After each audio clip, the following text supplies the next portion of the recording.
Hamıya salam. Bu gün sizlərə vasitəli və vasitəsiz nitqi izah edəcəm.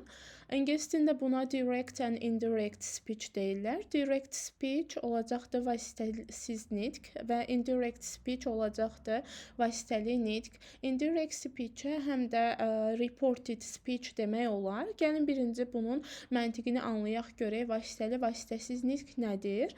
Vasitəsiz nitq odur ki, əgər biz birinin sözlərini heç nəyi dəyişmədən çatdırırıqsa, dırnaq işarələri ilə bu olur vasitəsiz nitq. Əgər biz birinin sözlərini dəyişərək, dırnaq işarələrini ataraq çatdırırıqsa, bu da olacaqdır vasitəli nitq. Ümumiyyətlə vasitəli nitqi, vasitəsiz nitqi vasitəli nitqə çevirmək üçün bəzi qaydalar var. Burada ümumi qaydalar nədir? Məsəl üçün ümumi qaydalardan biri mütləq dırnaq içərisi dırnaqlar atılmalıdır mütləq. Vergüldür, dırnaqdır, iki nöqtədir və s. Bunların hamısı atılmalıdır. Və digər qaydalar isə cümlənin növündən asılıdır. Biz bilirik ki, ingiliscə müxtəlif cümlə növləri var. Nəqli cümlə, sual cümləsi, eləcə də sual cümləsinin özünün daxilində növləri var. Eləcə də əmr cümlələri var və s. Cümlə növlərindən asılı olaraq öyrənməliyik ki, görək vasitəsiz nitqi vasitəli nitqə necə çevirmək olar. Nəqli cümlədə bu çox asandır. Əgər biz nəqli cümləni biz çevirmək istəyiriksə, bu zaman sadə şəkildə cümlədəki sayıcı olaraq vergülü, iki nöqtəni, eləcə də dırnaqları tamamilə atırıq. Zətdən istifadə eləyirik, amma bu zət bağlayıcısından istifadə edə də bilərik, etməyə də bilərik. Yəni mühüm rol oynamır burada. İstəsək işlədərik, istəsək işlətmərik və cümlədə təbii ki, şəxslər dəyişməlidir. Məsəl üçün, Adrian deyir ki, mənim bacım tənbəldir. Biz bunu dəyişsək, Adrian deyir ki, onun bacısı tənbəldir deyəcəyik. Burada mənimi onunla əvəz edirik və yaxud da deyirəm ki, Sarah deyir, mən müəlliməm, Sarah deyir, o müəllimdir. Bu formada dəyişmək lazımdır. Deməli, dəyişəndə dediyim kimi, cümlədəki dırnaq işarələri atılmalıdır. Məsəl üçün, bu cümləyə diqqət yetirsək, Adrian says my sister is lazy. Bu cümlədə deməli, dırnaq işarələri və vergülü də eləcə atırıq. Daha sonra say-dən sonra zətdən istifadə eləyirik. Dediyim kimi, bunu istifadə eləməsək də olar. Eləcə də məsələn, my sister says I am smart. Mənim bacım deyir, mən ağıllıyam. Demək, bunu dəyişəndə o ağıllıdır demək lazımdır. Yəni, mütləq cümlədəki şəxsi dəyişmək lazımdır. İndi söhbət kimdən gedirsə, buna uyğun dəyişirik. Yəni, mənim bacım dediyinə görə mən aşağıda she ilə dəyişmişəm. Mənim qardaşım desə, he ilə əvəz edəcəm və s. Bacılarım desə, d ilə əvəz edəcəm və s. Bu cür dəyişmək lazımdır. Çox sadədir. Dediyim kimi, təkrar deyirəm, cümlədəki dırnaq işarələrini silirik, vergülü, qoşa nöqtəni silirik. Nəqli cümlədirsə, zətlə bağlayırıq, amma zətlə bağlamaya da bilərik. Yəni, bu fərq etmir. Deməli, ikinci və ən çox qarışdırılan cümlələr sual cümlələridir. Burada necə olacaqdır? Sual cümlələrində əsas məsələ, ən xüsusən diqqət etməniz gərəkən məqam odur ki, əgər sual cümləsini çeviririksə, cümlə sual tipində qalmır. Yəni, sual cümləsinin geri qalan hissəsi necə olurdu? Normalda sual cümlələri növündən asılı olaraq təbii ki, sual söz gəlirdi, daha sonra köməkçi feil, daha sonra mübtəda, ondan sonra feil gəlirdi, xəbər gəlirdi. Bu zaman xəbər gəlirdi, daha sonra mübtəda gəlirdi, üzrlü sayın. Demək, bu zaman nə olurdu? Müxtəlif sual sözlərindən istifadə edir. Do, does, did əvvələ keçirdi, məsəl üçün mübtədadan. Bu zaman belə olmayacaq. Ən çox qarışdırılan hissə budur. Əgər biz deməli, sual cümləsini çeviririksə vasitəli nitqə, bu zaman nə etməliyik? Sual cümləsinin geri qalanı sual cümləsi formasında olmamalıdır. Yəni, artıq do, does, did və s. sual sözlər əvvələ keçə bilməz. Cümlənin geri qalanı nəqli cümlədə olduğu kimi olmalıdır. Bəs bilirik ki, sual cümlələrinin də növləri var. Biz bugün sizlə öyrənəcəyik ümumi suallar və xüsusi sual cümlələrini necə vasitəli nitqə çevirmək olar. Bunu öyrənəcəyik. Ümumi sual cümləsində çevirmək üçün nə etmək lazımdır? Əgər bizə danışıqda say ilə veribsə, məsəl üçün reported speech say ilə veribdir, biz bunu bəzi sözlərlə dəyişirik. Çünki deyir, bu artıq nəqildir. Biz bunu sual cümləsi formasına, sualı çevirdiyimiz üçün bu zaman nə etməliyik? Bu deyiri soruşurla və ya bilmək istəyir, maraqlanır kimi sözlərlə əvəz edirik. Yəni, ümumi sual cümləsində, eləcə də birazdan izah edəcəm, xüsusi sual cümləsində də bu qayda tətbiq edilməlidir. Yəni, deyir sözü sözünü soruşur, bilmək istəyir kimi sözlərlə əvəz edirik. Çünki artıq biz burada sual cümləsindən istifadə elədiyimiz üçün, sual cümləsini çevirdiyimiz üçün artıq burada deyir, say sözünü istifadə edə bilməyəcəyik.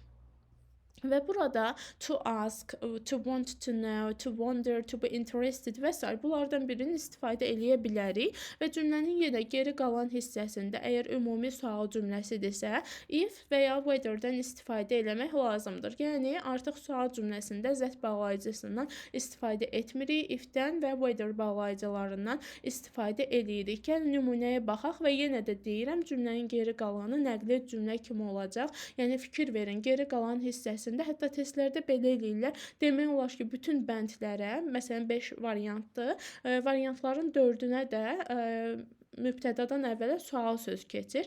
Onları çıxsaq cavab asanlıqla tapılır. Necə olacaq? She says to me belə bir şəkildə verilibsə, dediyim kimi say-i mütləq dəyişmək lazımdır. Məsələn, askından əvəz eləyirik. She asks me, o məndən soruşur. Yenə vergül və dırnaqları atırıq və bunu yazandan sonra yuxarıda necə edir? She says to me. Bunu dəyişdik. She asks me oldu və daha sonra if və ya whether-dən istifadə eləmək lazımdır. Cümlənin geri qalan sual formasında olmaz. Yəni görürsüz ki, cümlədə did you bring your books belə bir sual cümləsi. Elə deyilmi? Did you-dan əvvələ keçib də artıq əminik ki, bu sual cümləsidir. Bunu etmək olmaz. Yəni aşağıda, yəni vasitəsiz nitqi vasitəliyə çevirəndə sual sözü istifadə etmirik. Didi silirik, you-yu dəyişirik. Sən gətirmisən deyir, mən gətirmişəm. Belə olaraq soruşulacaqdır. I olacaqdır, you-yu I ilə dəyişirik və zamanı saxlayırıq. Did üstə gəlsin bring sual formasındadırsa, artıq bilirik ki, keçmiş zamanda bring-i dəyişirik, brought-la əvəz edirik və salam. Bu qədər sayda dəyişmiş olur.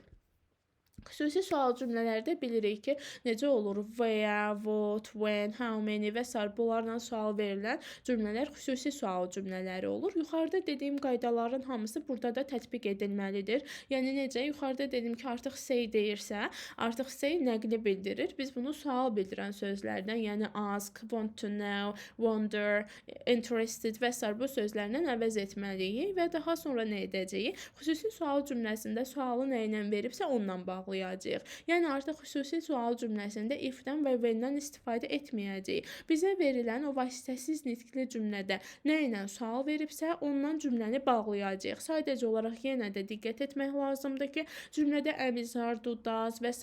varsa, bunlar mübtədadan əvvələ keçməməlidir. Çünki artıq sual cümləsi, sual hissəsi artıq burada bitir. Cümlənin geri qalanı nəql formasında olmalıdır.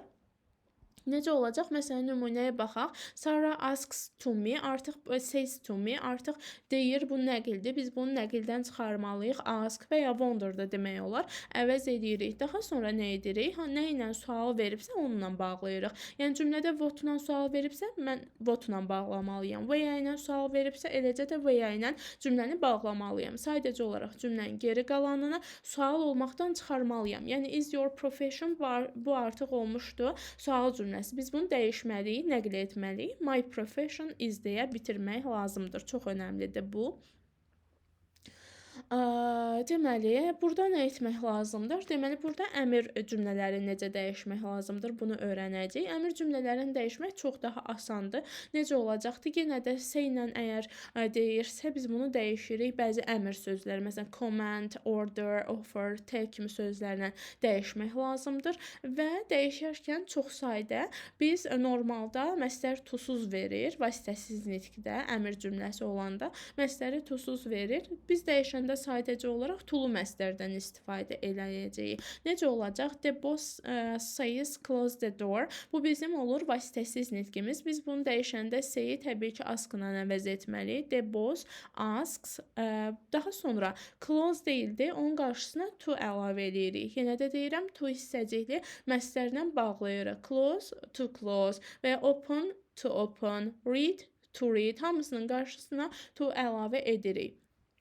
Əgər digər şəxslərə biz bilirik ki, əmr cümləsi ikinci şəxsə sual verir, sənə və sizə sual vermək üçün istifadə edilir. Yox, əgər digər şəxslərə əmr veririksə, bu zaman suggest-dən istifadə eləyəcəyik. Quruluşunda da məsələn belə eləmək olar, 2 dənə yol var. Ya gerundla bağlayacağıq, ya da ki, that should üstə gəlsin, to-suz məstərdən istifadə etmək lazımdır. Məsələn, necə olacaq? Jane says, let's play outside. Gəlin çöldə oynayaq. Bu artıq ikinci şəxsə verilən bir sual deyil. Deməli, bu zaman nə edəcəyik? Let me deyək də, bunu dəyişək. Mən yazdığımda ikinci şəxs oldu. Aha, deməli, bu zaman nə edəcəyik? Jane suggests, artıq suggest ilə əvəz elədik və digər tərəfdə isə playing sonu ing artırıb istifadə eləmək lazımdır. Playing outside. Və cümlədə dəyişən hissələr, bu çox önəmlidir. Deməli, cümlədə bəzi sözlər dəyişməlidir. Çünki artıq biz cümləni dəyişirik, vasitəsiz nitqi vasitəli nitq eləyirik. Birinin sözünü başqasına çatdırmağa çalışırıq. Bu zaman cümlədə bəzi zaman zərflikləri dəyişməlidir və bəzi sözlər dəyişməlidir. Necə olacaqdır? Əgər cümlədə this veribsə, onu that-lə, eləcə də these veribsə, those-la, here veribsə, there-lə, ago veribsə, before-la əvəz edirik və zaman zərfliklərində eyni zaman zərfliyi yerinə eyni mənaya gələn sözlərdən zaman zərfliyindən istifadə edirik. Nə demək istəyirəm? Məsələn, yesterday dünən deməkdir. The previous day əvvəlki gün, yəni bu da dolayı yolla dünən deməkdir. Yəni yesterday-in özünü istifadə etmirik, dolayı yolla dünən deməyə çalışırıq başqa bir zaman zərfliyi ilə. Və yaxud da last week keçən həftə deməkdir. The previous week əvvəlki həftə ya da keçən həftəyə bərabərdir. Yəni eynisini istifadə etməsəm də eyni mənaya gələn başqa bir sözlə əvəz edib istifadə edirəm. Məsələn, tomorrow səhər deməkdir, sabah növbəti gün olur. The next day deyə bilərik, the following day demək olar. Bir də ki, əgər verilən cümlədə tutalım ki, zaman dəyişikliyi olan sözlər vardır. Bu zaman necə olacaqdır? Əgər tutalım ki, bizə keçmişlə bağlı verilibsə, bu dəyişəcəkdir. Necə olacaqdır? Məsəl üçün, Ali said, virgül, he is tired. Aha, burada fikir versək, said hansı zamanda? Keçmiş zamanda da, elə deyilmi? Deməli, bunu dəyişəndə dəyişirik. Ali said that. Fikir versəniz, dırnaq içərisindəki zamanda bir uyğunsuzluq olur. Əslində düzgün cümlədə heç bir problem yoxdur. Sadəcə bu said keçmişi bildirir. He is tired buradakı is-də artıq indikini bildirir. Deməli, nə etmək lazımdır? Zaman bir əvvəlkinə qayıdır. Yəni, daha əvvəlki zamanı geriyə addım olaraq gedir. Yəni, indikidirsə keçmişdə verəcəyik. Yəni, nə etmək lazımdır? He burada I am verməliyəm. I am tired. Burada am-dir. Ali dedi, mən yorğun dedi. Keçmişdə mən yorğunam. İndi Ali dedi ki, o yorğundur deyəcək. Ayı, yəni he ilə əvəz edirik. Ali kişi cinsi olduğuna görə. Artıq biz burada said-i keçmişdə vermişik deyə cümlədə am yazmaq və ya he is yazmaq olmaz. Biz bunu bir addım geriyə aparmalıyıq. Yəni am-dirsə artıq was-dan istifadə edib dəyişməliyik. Yəni cümlədə zaman dəyişməlidir. Hansı halda dəyişməlidir? Əgər əvvəlki dırnaqdan əvvəl verilən söz keçmişdədirsə, dırnaq içərisindəki zaman indikidədirsə, indikidən bir addım geriyə, yəni keçmişə aparmaq lazımdır. Məsəl üçün, indiki sadədədir, write-dırsa, biz bunu yazanda wrote, keçmiş zamanda yazırıq. İndiki davam edicidirsə, məsələn, am writing yazıbsa, biz bunu dəyişib was writing eləməliyik. Bir addım geriyə getməlidir. Bir də ki, 3 dənə hal var ki, həmin halda cümlədə zaman dəyişikliyi olmayacaqdır. Bunlar hansı hallardır? Birincisi, danılmaz, inkar edilməz təbiət hadisələridir ki, bunlarda zamanı qəti olaraq dəyişmək olmaz. İkincisi, qəzetlərin, mətbuat çıxışları vardısa, dövlət xadimlərinin rəsmi çıxışları vardısa, bu zamanda zamanı dəyişmək olmaz. Eləcə də üçüncüsü, feilin şəxsiz formalarını dəyişmək olmur. Gəlin bir neçə dənə testə baxaq, onların üzərində işləyək, daha aydın olsun. Birinci cümlədə deməli, close your books and check how much. Deməli, cümlənin dediyim kimi ən əsas qaydamız budur ki, cümlənin geri qalanı sual formasında işlənə bilməz. Necə olacaqdır? Demək, A variantında do əvvələ keçibdir. Ola bilməz do-yu əvvələ keçirdə bilməyəcəyik. A variantı səhv olacaqdır. B variantı could you-dan əvvələ keçib, sual formasında ola bilməz. B variantı səhvdir. C variantında yenə mübtədadan əvvələ did keçibdir. Belə ola bilməz, səhvdir. D variantı doğru variantımızdır və E variantı səhvdir. Ona görə ki, burada da can you-dan əvvələ keçibdir. İkinci cümlədə necə olacaq? Yenə eyni qaydada sual formasında ola bilməz. A variantı səhvdir. Did Z-dən əvvəli keçib deyə səhvdir. Sual kimidir? Ola bilməz. B variantı yenə had Z-dən əvvəli keçib ola bilməz. C variantı doğrudur. D variantı səhvdir. Çünki Z-dən əvvəl had yazıbdır, keçə bilməz. E variantı səhvdir. Did mübtədadan əvvələ keçibdir. Gəlin üçüncü suala baxaq. Burada nə işlənibdir? Bu dərsin içində qayda kitabında yox idi, amma onu da deyim ki, əgər deməli cümlə ask, wonder, want to know və s. bunlar vardısa, zət ilə cavab vermək olmaz. Düzdür, burada yoxdur zət bağlayıcısı hələ ki burada. Amma cavablarda əgər zət varsa onu çıxmaq lazımdır. Demək, do you know? Cümlə sual formasında olmayacaqdır. A variantı səhvdir. Çünki does this-dən əvvələ, mübtədadan əvvələ keçibdir, olmaz. B variantı da eləcə səhvdir. Will this program sözündən əvvələ keçib, köməkçi feil mübtədadan əvvələ keçirsə, artıq bu olur sual cümləsi, olmaz. C variantı da eyni qaydada səhvdir. D variantı da eyni qaydada does əvvələ keçib, səhvdir. Doğru variant olacaqdır E variantı. Dördüncü sualda necə olacaq? Dediyim kimi nə o işlənir? Bir də təkrar edirəm. Ask, want to know. Eləcə də wonder sözləri vardısa, zətlə cavab vermək olmaz. Yəni B variantın başdan çıxmaq lazımdır. Çünki sualda no var. Daha doğrusu, sualımızda no var və zətlə cavab vermək olmaz. B variantı getdi. A variantı qalsın doğruya oxşuyur. C variantı silirəm. Nəyə görə silirəm? Yəni görürsüz ki, has qabağa keçməyibdir. The parcel-dan qabağa keçməyibdir. Mən də bayaqdan deyirəm ki, mübtədanın qabağına keçə bilməz. Bəs bunu niyə səhv olaraq götürürəm? Ona görə ki, when olan cümlə bitmiş zamanda ola bilməz. Yəni when-dən sonra has və ya have üstəgəlsin participle to istifadə edilə bilməz. D variantı səhvdir. Bu səfər də ona görə ki, the parcel, yəni cümləmizin mübtədasıdır. Bundan qabağa iz yazmaq olmaz. Və E variantı da ona görə səhvdir ki, yenə the parcel cümləmizin mübtədasıdır. Ondan əvvələ was yazmaq olmaz. Deməli, 5-ci sualda necə olacaq? Yenə no işlənibdir. No var deyə başdan B variantı, yəni zət olan variantı çıxıram. B variantı tamamilə səhvdir. Geriyə qalan variantlardan 1. When-lə bitmiş zaman olmamağına diqqət edəcəm. 2.